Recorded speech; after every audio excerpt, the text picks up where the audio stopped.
ರಾಜ್ಯ ಸರ್ಕಾರದ ಪಂಚ ಗ್ಯಾರಂಟಿ ಯೋಜನೆಗಳ ಬಗ್ಗೆ ಪರೋಕ್ಷವಾಗಿ ಸಿರಿಗೆರೆ ತರಳಬಾಳು ಗುರುಪೀಠದ ಡಾಕ್ಟರ್ ಶಿವಮೂರ್ತಿ ಶಿವಾಚಾರ್ಯ ಸ್ವಾಮೀಜಿಗಳು ಆಕ್ರೋಶವನ್ನು ವ್ಯಕ್ತಪಡಿಸಿದ್ದಾರೆ. ರಾಜ್ಯ ಸರ್ಕಾರ ಕೇಳದಿದ್ರೂ ಕೂಡ ಪಂಚ ಗ್ಯಾರಂಟಿ ಯೋಜನೆಯನ್ನ ನೀಡಿದೆ. ಅದಕ್ಕೆ 60,000 ಕೋಟಿ ಹಣ ಖರ್ಚು ಮಾಡಿದೆ. ಆದರೆ ಇದೇ ಹಣ ನೀರಾವರಿಗೆ ಖರ್ಚು ಮಾಡಿದರೆ ಜನ ನೆಮ್ಮದಿಯಿಂದ ಬದುಕ್ತಾರೆ ಅಂತ ದಾವಣಗೆರೆಯ ಹರಿಹರ ತಾಲೂಕಿನ ಹನಗವಾಡಿ ಬಳಿಯ ಪಂಚಮಸಾಲಿ ಗುರುಪೀಠದಲ್ಲಿ ನಡೆದ ಹರಜಾತ್ರೆಯಲ್ಲಿ ಹೇಳಿದ್ದಾರೆ. ಅಲ್ಲದೆ ಪಂಚ ಗ್ಯಾರಂಟಿ ಯೋಜನೆ ಮಹಿಳೆಯರಿಗೆ ಅನುಕೂಲವಾಗಿದೆ. ಮನೆಯಲ್ಲಿ ಸ್ವಲ್ಪ ಜಗಳ ಆದರೆ ಸಾಕು, ಫ್ರೀಯಾಗಿ ತವರಿಗೆ ಹೋಗ್ಬಿಡ್ತಾರೆ ಅಂತ ವ್ಯಂಗ್ಯವಾಡಿ ಸ್ವಾಮೀಜಿಯವರು ಮಾತಾಡಿದ್ದಾರೆ. ನಾವು ಕೇವಲ 120 ಕೋಟಿ ಹಣದಲ್ಲಿ ಭರಮಸಾಗರ, ಜಗಳೂರು ಸೇರಿ 200 ಕೆರೆಗಳನ್ನು ತುಂಗಭದ್ರಾ ನದಿ ನೀರಿನಿಂದ ತುಂಬಿಸಿದ್ದೀವಿ. ಜನ ಸಂಭ್ರಮದಲ್ಲಿದ್ದಾರೆ. ಇಂತಹ ಕೆಲಸ ಮಾಡಿ ಅಂತ ಪರೋಕ್ಷವಾಗಿ ಪಂಚ ಗ್ಯಾರಂಟಿ ಬಗ್ಗೆ ಬೇಸರವನ್ನು ವ್ಯಕ್ತಪಡಿಸಿದ್ದಾರೆ. ಇವತ್ತು ನಮಗನ್ಸುತ್ತೆ ನೀವೆಲ್ಲ ಏನು ಗ್ಯಾರಂಟಿ ಕೊಟ್ಟಿದ್ದೀರಿ, ಅದಕ್ಕೆ ನಮ್ಮ ವಿರೋಧ ಇಲ್ಲ. ಪಂಚ ಗ್ಯಾರಂಟಿ ಕೊಟ್ಟಿದ್ದೀರಿ, ಕೇಳದೇ ಇದ್ರೂ ಕೊಟ್ಟಿದ್ದೀರಿ, ಸಂತೋಷ. ಆದರೆ ನಮ್ಮ ಪ್ರಶ್ನೆ ಏನು ಅಂತ ಹೇಳಿದರೆ, ಎಷ್ಟು ಕೋಟಿ ಖರ್ಚಾಗಿದೆ? ಅದರಲ್ಲಿ ಎಷ್ಟು ಕೋಟಿ ಖರ್ಚಾಗ್ತಾ ಇದೆ? 56,000 ಅಥವಾ 60,000 ಕೋಟಿ ಖರ್ಚಾಗ್ತಾ ಇದೆ. 60,000 ಕೋಟಿ ಖರ್ಚಾಗ್ತಾ ಇದೆ ಅಂದರೆ ಯಾರು ಕೇಳಿಲ್ಲ. ಜನ ಕೇಳದೇ ಇದ್ರೂ ಕೊಟ್ಟಿದ್ದೀರಿ. ಮತ್ತು ನಾವು ಕೆರೆಗೆ ಯಾಕೆ ಅರ್ಜಿ ಸಲ್ಲಿಸ್ಬೇಕು ಕೊಡಿ ಅಂತಂದು, ಯೋಜನೆ ಕೊಡಿ ಅಂತ? ಅದೇ 60,000 ಕೋಟಿನ ನಾವು ಇದಕ್ಕೆ ಮಂಜೂರು ಮಾಡಿಸಿದ್ದು ಆಗ ಕಾಂಗ್ರೆಸ್ ಸರ್ಕಾರದಿಂದಲೂ ಮಂಜೂರು ಮಾಡಿಸಿದ್ದೀವಿ. ಯಡಿಯೂರಪ್ಪನವ್ರು ಮುಖ್ಯಮಂತ್ರಿಗಳಾದಾಗಲೂ ಮಂಜೂರು ಮಾಡಿಸಿದ್ವಿ. ಹಿಂದೆ ಸಿದ್ದರಾಮಯ್ಯನವರು ಇದ್ದಾಗಲೂ ಮಂಜೂರು ಮಾಡಿಸಿದ್ವಿ. ವಚನಾನಂದ ಶ್ರೀಗಳು. ಖಮೇನಿ ರಕ್ತದಾಹಕ್ಕೆ ಇರಾನ್ನಲ್ಲಿ ಬಲಿಯಾದ ಪ್ರತಿಭಟನಾಕಾರರ ಸಂಖ್ಯೆ 2,600 ದಾಟಿದೆ. ಆದರೆ ನಾರ್ವೆಯ ಮಾನವ ಹಕ್ಕುಗಳ ಎನ್ಜಿಒ ಪ್ರಕಾರ ಸಾವಿನ ಸಂಖ್ಯೆ 3,428 ಅಂತ ಹೇಳಲಾಗ್ತಿದೆ. ಇನ್ನು ಪ್ರತಿಭಟನಾಕಾರನ ಶೂಟ್ ಮಾಡಲು ಸೇನೆ ಒಪ್ಪದ ಕಾರಣ ಡಿಟೆಕ್ಟರ್ ಖಮೇನಿ ಇರಾನ್ನ ಶಿಯಾ ಸೇನಾಪಡೆಯನ್ನ ಕರೆತಂದು ಗುಂಡಿನ ದಾಳಿ ನಡೆಸಿರುವಂತಹ ಆರೋಪ ಕೂಡ ಇದೆ. 800ರಿಂದ 850 ಅರೇಬಿಕ್ ಮಾತನಾಡುವ ಫೈಟರ್ಗಳು ಯಾತ್ರಿಗಳ ವೇಷದಲ್ಲಿ ಇರಾನ್ ಪ್ರವೇಶ ಮಾಡಿದ್ದಾರೆ. ಇದರಿಂದಾಗಿ ಸಾವಿನ ಸಂಖ್ಯೆ ಏಕಾಏಕಿ ಏರಿಕೆಯಾಗಿದೆ.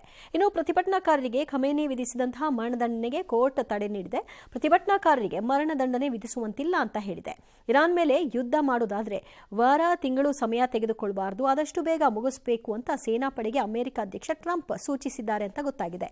ಅಮೆರಿಕ ಸಂಭವನೀಯ ದಾಳಿ ಹಿನ್ನೆಲೆಯಲ್ಲಿ ಇರಾನ್ ಕೂಡ ತನ್ನ ಸೇನೆಯನ್ನು ಸಜ್ಜುಗೊಳಿಸಿಕೊಂಡಿದ್ದು, ಇಷ್ಟೇ ಅಲ್ಲದೆ ಇರಾನ್ ಮುನ್ನೆಚ್ಚರಿಕಾ ಕ್ರಮವಾಗಿ ತನ್ನ ವಾಯು ಪ್ರದೇಶವನ್ನು ಕೂಡ ಮುಚ್ಚಿದೆ. ಯಾವುದೇ ಪ್ರಯಾಣಿಕ ಅಥವಾ ಯುದ್ಧ ವಿಮಾನಗಳ ಹಾರಾಟವನ್ನು ಕೂಡ ನಿಷೇಧಿಸಿದೆ. ಇರಾನ್ ವಾರ್ನಿಂಗ್ ಬೆನ್ನಲ್ಲೇ ಅಮೆರಿಕ ಎಚ್ಚರಿಕೆಯ ಹೆಜ್ಜೆಯನ್ನು ಇಟ್ಟಿದ್ದು, ಕತಾರ್ನಲ್ಲಿರುವ ಅಮೆರಿಕದ ಅಲ್ ಉದಾಯ್ದ ವಾಯುನೆಲೆಯಿಂದ ಹೊರ ಹೋಗುವಂತೆ ಕೆಲವು ಸಿಬ್ಬಂದಿಗೆ ಸೂಚಿಸಿದೆ. ಇರಾನ್ ವಾಯು ಪ್ರದೇಶ ಬಂದ್ ಆಗಿದ್ದರಿಂದ ಭಾರತದ ನಾಗರಿಕ ವಿಮಾನಗಳಿಗೆ ಸಹಜವಾಗಿ ತೊಂದರೆ. ಈ ಸಂಬಂಧ ಇರಾನ್ ವಿದೇಶಾಂಗ ಸಚಿವರ ಜೊತೆಗೆ ಭಾರತದ ವಿದೇಶಾಂಗ ಸಚಿವರು ಕೂಡ ಮಾತುಕತೆ ನಡೆಸಿದ್ದಾರೆ. ನಾಳೆ ಮೊದಲ ಭಾರತೀಯರ ತಂಡ ತಾಯ್ನಾಡಿಗೆ ಬರುವಂತಹ ನಿರೀಕ್ಷೆ ಇದೆ. ಇನ್ನು ಪರ್ಯಾಯ ಮಾರ್ಗವನ್ನು ಬಳಸುತ್ತಿರುವುದಾಗಿ ಏರ್ ಇಂಡಿಯಾ ತಿಳಿಸಿದೆ. ಈ ಕಡೆ ಪಶ್ಚಿಮ ಬಂಗಾಳ ಕಡೆಗೆ ಹೋಗೋದಾದ್ರೆ ED versus CM Mamata Banerjee fight ಈಗ ಮುಂದುವರೆದಿದೆ. ಇಡಿ ಸಲ್ಲಿಸಿದಂತ ಅರ್ಜಿಯ ವಿಚಾರಣೆಯನ್ನು ನಡೆಸಿದ ಸುಪ್ರೀಂ ಕೋರ್ಟ್ ಮಮತಾ ಬ್ಯಾನರ್ಜಿಗೆ ಚಿಮಾರಿಯನ್ನು ಹಾಕಿ ಪಶ್ಚಿಮ ಬಂಗಾಳ ಸರ್ಕಾರಕ್ಕೆ ನೋಟಿಸ್ ಅನ್ನು ಜಾರಿಗೊಳಿಸಿದೆ. ಐಪ್ಯಾಕ್ ಕಚೇರಿ ಹಾಗೂ ನಿರ್ದೇಶಕರ ನಿವಾಸದ ಮೇಲೆ ಇಡಿ ದಾಳಿಯ ಸಂದರ್ಭದಲ್ಲಿ ಸಿಎಂ ಮಮತಾ ಬ್ಯಾನರ್ಜಿ ಹಸ್ತಕ್ಷೇಪ ಮಾಡಿರೋದು ಆಘಾತಕಾರಿ ಅಂತ ಸುಪ್ರೀಂ ಕೋರ್ಟ್ಗೆ ಜಾರಿ ನಿರ್ದೇಶನಾಲಯ ತಿಳಿಸಿದೆ.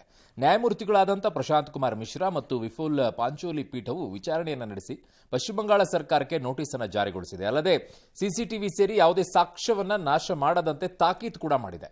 ಇಡಿ ತನ್ನ ಅರ್ಜಿಯಲ್ಲಿ ಮಮತಾ ಬ್ಯಾನರ್ಜಿ ಸೇರಿದಂತೆ ಪಶ್ಚಿಮ ಬಂಗಾಳ ಪೊಲೀಸ್ ಮಹಾನಿರ್ದೇಶಕ ರಾಜೀವ್ ಕುಮಾರ್, ಕೋಲ್ಕತಾ ಪೊಲೀಸ್ ಆಯುಕ್ತ ಮನೋಜ್ ಕುಮಾರ್ ವರ್ಮಾ ಹಾಗೂ ದಕ್ಷಿಣ ಕೋಲ್ಕತಾ ಉಪ ಆಯುಕ್ತ ಪ್ರಿಯಭದ್ರ ರಾಯ್ ವಿರುದ್ಧ ಸಿಬಿಐ ತನಿಖೆಗೆ ಮನವಿಯನ್ನ ಮಾಡಿದೆ. ಐಪ್ಯಾಕ್ ಕಚೇರಿಯಲ್ಲಿ ನಡೆದ ಶೋಧ ಕಾರ್ಯಕ್ಕೆ ಸ್ಥಳೀಯ ಪೊಲೀಸರು ಅಡ್ಡಿಪಡಿಸಿದ್ದಾರೆ ಹಾಗೂ ರಾಜಕೀಯ ಒತ್ತಡದ ಅಡಿಯಲ್ಲಿ ತನಿಖೆಯನ್ನು ದುರ್ಬಲಗೊಳಿಸಲಾಗಿದೆ ಎಂಬುದು ಇಡಿಯ ಆರೋಪವಾಗಿದೆ.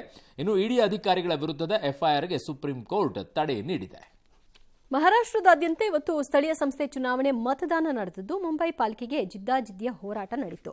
ಬಿಜೆಪಿ ನೇತೃತ್ವದ ಮಹಾಯುತಿ ಮೈತ್ರಿಕೂಟವು ಠಾಕ್ರೆ ಸೋದರ ಸಂಬಂಧಿಗಳೊಂದಿಗೆ ತೀವ್ರ ಹಣಾಹಣಿ ಇತ್ತು. ವಾರ್ಷಿಕ ಬಜೆಟ್ 74,400 ಕೋಟಿಗಿಂತ ಹೆಚ್ಚಿರುವಂತಹ ಬೃಹತ್ ಮುಂಬೈ ಪಾಲಿಕೆಯಲ್ಲಿ 9 ವರ್ಷಗಳ ನಂತರ ನಡೀತಾ ಇರುವಂತಹ ಚುನಾವಣೆಯಲ್ಲಿ 227 ಸ್ಥಾನಗಳಿಗೆ 1,700 ಅಭ್ಯರ್ಥಿಗಳು ಸ್ಪರ್ಧಿಸಿದ್ದಾರೆ. ಶಾಂತಿಯುತ ಮತದಾನದ ಮಧ್ಯೆ ಬೆರಳಿಗೆ ಹಾಕಲಾಗುವಂತಹ ಶಾಯಿ ಕುರಿತು ಕೂಡ ಭಾರೀ ಗದ್ದಲ, ವಿವಾದ ಎದ್ದಿತ್ತು. ತಕ್ಷಣ ಅಳಿಸಬಹುದಾದಂತಹ ಶಾಹಿ ಹಾಕುವ ಪುನರಾವರ್ತಿತ ಮತದಾನಕ್ಕೆ ಅವಕಾಶ ನೀಡಲಾಗುತ್ತಿದೆ ಅನ್ನೋದು ವಿಪಕ್ಷಗಳ ಆರೋಪ ಆಗಿತ್ತು. ಆದರೆ ಆ ಆರೋಪವನ್ನು ಅಧಿಕಾರಿಗಳು ಮತ್ತು ರಾಜ್ಯ ಸರ್ಕಾರ ನಿರಾಕರಿಸಿದೆ. ಎಂಎನ್ಸಿ ಮುಖ್ಯಸ್ಥ ರಾಜ್ ಠಾಕ್ರೆ ಪ್ರತಿಕ್ರಿಯಿಸಿ, ಚುನಾವಣೆಗಳಲ್ಲಿ ಬಳಸಲಾಗುವಂತಹ ಸಾಂಪ್ರದಾಯಿಕ ಶಾಯಿ ಬದಲಿಗೆ ಹೊಸ ಮಾರ್ಕರ್ ಪೆನ್ ಬಳಸಲಾಗ್ತಾ ಇದೆ. ಇದರಿಂದಾಗಿ ಹಚ್ಚಲಾಗುವಂತಹ ಶಾಯಿಯನ್ನು ಸ್ಯಾನಿಟೈಸರ್ನಿಂದ ಸುಲಭವಾಗಿ ತೆಗೆದುಹಾಕಬಹುದು. ರಾಜ್ಯ ಮಹಾಯುತಿ ಸರ್ಕಾರವು ಅಧಿಕಾರಕ್ಕಾಗಿ ವಂಚನೆಯನ್ನ ಅವಲಂಬಿಸಿದೆ ಅಂತ ಆರೋಪವನ್ನು ಮಾಡಿದರು. ಈ ಮಧ್ಯೆ ಎಕ್ಸಿಟ್ ಪೋಲ್ನಲ್ಲಿ ಬಿಜೆಪಿಗೆ 131ರಿಂದ 151 ವಾರ್ಡ್ಗಳು, ಯುಬಿಟಿಗೆ 58ರಿಂದ 60, ಕಾಂಗ್ರೆಸ್ಗೆ 12ರಿಂದ 16 ವಾರ್ಡ್ ಸಿಗಬಹುದು ಅನ್ನುವಂತಹ ಅಂದಾಜನ್ನು ಆಕ್ಸಿಸ್ ಮೈ ಇಂಡಿಯಾ ಹೇಳಿದೆ. ಇನ್ನು ಗದಗ್ನ ಲಕ್ಕುಂಡಿ ಕತೆಗೆ ಹೋಗೋದಾದ್ರೆ ಅಲ್ಲಿ 470 ಗ್ರಾಂ ನಿಧಿ ಸಿಕ್ಕಿತ್ತಲ್ಲ, ನಾಳೆಯಿಂದ ಉತ್ಖನನ ಕಾರ್ಯವನ್ನ ಮಾಡ್ತಾರಂತೆ. 101 ದೇವಸ್ಥಾನ, 101 ಬಾವಿಯ ಇತಿಹಾಸವನ್ನ ಅಡಗಿಸಿಕೊಂಡಿರುವಂತಹ ಲಕ್ಕುಂಡಿಯಲ್ಲಿ ಮೊದಲಿಗೆ ಐತಿಹಾಸಿಕ ಸ್ಥಳ ಕೋಟೆ ವೀರಭದ್ರೇಶ್ವರ ದೇವಸ್ಥಾನ, ಬಳಿಕ ಸಿದ್ದರಬಾವಿ ಚಂದ್ರಮೌಳೇಶ್ವರ ದೇವಸ್ಥಾನದ ಬಳಿ 5388 ಚದರ ಅಡಿ ಜಾಗದಲ್ಲಿ ಉತ್ಖನನ ನಡೆಸೋಕೆ ಅಧಿಕಾರಿಗಳು ಅಣಿಯಾಗಿದ್ದಾರೆ. ವೀರಭದ್ರೇಶ್ವರ ದೇವಸ್ಥಾನ ಬಳಿ ನಾಣ್ಯಗಳ ತಯಾರಿಕೆ ಆಗ್ತಾ ಇತ್ತಂತೆ. ಅದೇ ಕಾರಣಕ್ಕಾಗಿ ಇಲ್ಲೇ ಮೊದಲಿಗೆ ಉತ್ಖನನ ನಡೆಸಲಾಗ್ತಾ ಇದೆ. ಪ್ರವಾಸೋದ್ಯಮ, ಪುರಾತತ್ವ ವಸ್ತು ಸಂಗ್ರಹಾಲಯದ ಮತ್ತು ಪರಂಪರೆ ಇಲಾಖೆ, ಲಕ್ಕುಂಡಿ ಅಭಿವೃದ್ಧಿ ಪ್ರಾಧಿಕಾರ, ಜಿಲ್ಲಾಡಳಿತ ನೇತೃತ್ವದಲ್ಲಿ ಶೋಧ ನಡೆಯುತ್ತೆ.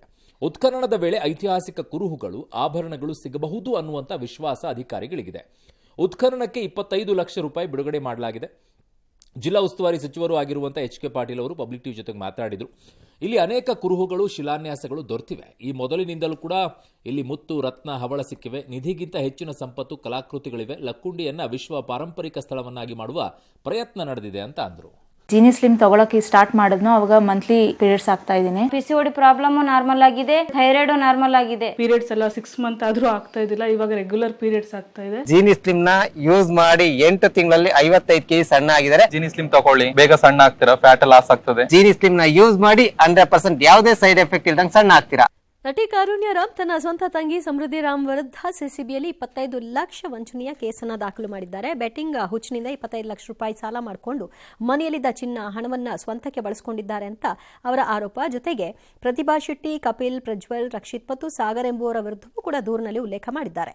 ಕಾರುಣ್ಯ ರಾಮ್ ಜೊತೆಗೆ ತಂಗಿ ಸಮೃದ್ಧಿ ವಾಸವಾಗಿದ್ದಾರೆ. ಹಣ, ಚಿನ್ನ ಬಳಕೆ ಬಗ್ಗೆ ಪ್ರಶ್ನೆ ಮಾಡಿದ್ದಕ್ಕೆ ಮನೆಯಿಂದಲೇ ಸಮೃದ್ಧಿ ರಾಮ್ ದೂರ ಆಗಿದ್ದಾರೆ ಅಂತ ಹೇಳ್ತಿದ್ದಾರೆ. ಈ ಕಡೆಗೆ ಪ್ರತಿಭಾ ಅವರು ಕೂಡ ಅವರದ್ದೇ ವರ್ಷನ್ ಹೇಳ್ತಿದ್ದಾರೆ. ನನ್ನ ತಂಗಿ ಆಲ್ಮೋಸ್ಟ್ ಸಪ್ರೇಟ್ ಆಗಿ 3 ಇಯರ್ಸ್ ಆಯಿತು. ಆಕೆನೂ ಹೊರಗಡೆ ಇರೋದ್ರಿಂದ ನನಗೆ ಇತ್ತೀಚಿನ ದಿನಗಳಲ್ಲಿ ನನಗೆ ಅನಾಮಧೇಯ ನಂಬರ್ಗಳಿಂದ ಕಾಲ್ಸು, ಮೆಸೇಜು, ಸೋಷಿಯಲ್ ಮೀಡಿಯಾದಲ್ಲಿ ಯಾವ್ದಾದ್ರು ನನ್ನ ಒಂದು ಕೆಲಸದ ಸಲುವಾಗಿ ಫೋಟೋಸ್ ಎಲ್ಲ ಹಾಕಿದ್ರೆ ತುಂಬ ಕೆಟ್ಟದಾಗ ಕಮೆಂಟ್ ಮಾಡ್ತಾ ಇದ್ರು. ಇದು ಅತಿರೇಕಕ್ಕೆ ಹೋದಾಗ ನಾನು ಕಮಿಷನರ್ ಆಫ್ ಪೊಲೀಸ್ ಅವ್ರಿಗೆ ಮೊರೆ ಹೋಗಿ ನಾನು ಕಂಪ್ಲೇಂಟ್ನ ಲಾಡ್ಜ್ ಮಾಡಿದ್ದೀನಿ.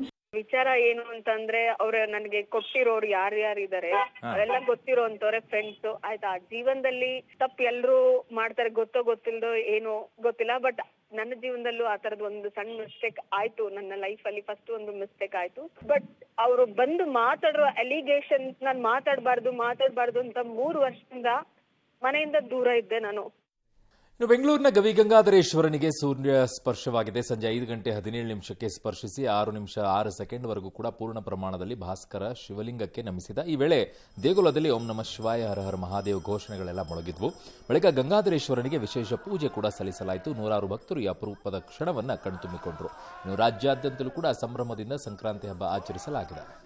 ರಾಯಚೂರಿನ ದೇವದುರ್ಗದ ತಿಂಥಣಿ ಬ್ರಿಡ್ಜ್ ಕಾಗಿನೆಲೆ ಕನಕ ಗುರುಪೀಠದ ಸಿದ್ದರಾಮಾನಂದ ಸ್ವಾಮೀಜಿ ವಿಧಿವಶರಾಗಿದ್ದಾರೆ. 50 ವರ್ಷದ ಶ್ರೀಗಳಿಗೆ ಇವತ್ತು ಬೆಳಗಿನ ಜಾವ 3:30 ಸಮಯಕ್ಕೆ ಹೃದಯ ಸ್ತಂಭನವಾಗಿದೆ. ಕಲಬುರಗಿ ವಿಭಾಗದ ಕಾಗಿನೆಲೆ ಕನಕ ಗುರುಪೀಠದ ಶ್ರೀಗಳು ಅಗಣಿತ ಭಕ್ತ ವೃಂದವನ್ನು ಅಗಲಿದ್ದಾರೆ. ಮೂಲತಃ ಚಿತ್ರದುರ್ಗ ಜಿಲ್ಲೆಯ ಚಳ್ಳಕೆರೆ ತಾಲೂಕಿನ ಕಲಮರಹಳ್ಳಿಯ ಸಿದ್ದರಾಮಾನಂದ ಸ್ವಾಮೀಜಿ ಮಹಾದೇವಯ್ಯ ಮತ್ತು ಜಯಮ್ಮ ದಂಪತಿಯ 2ನೇ ಪುತ್ರರು.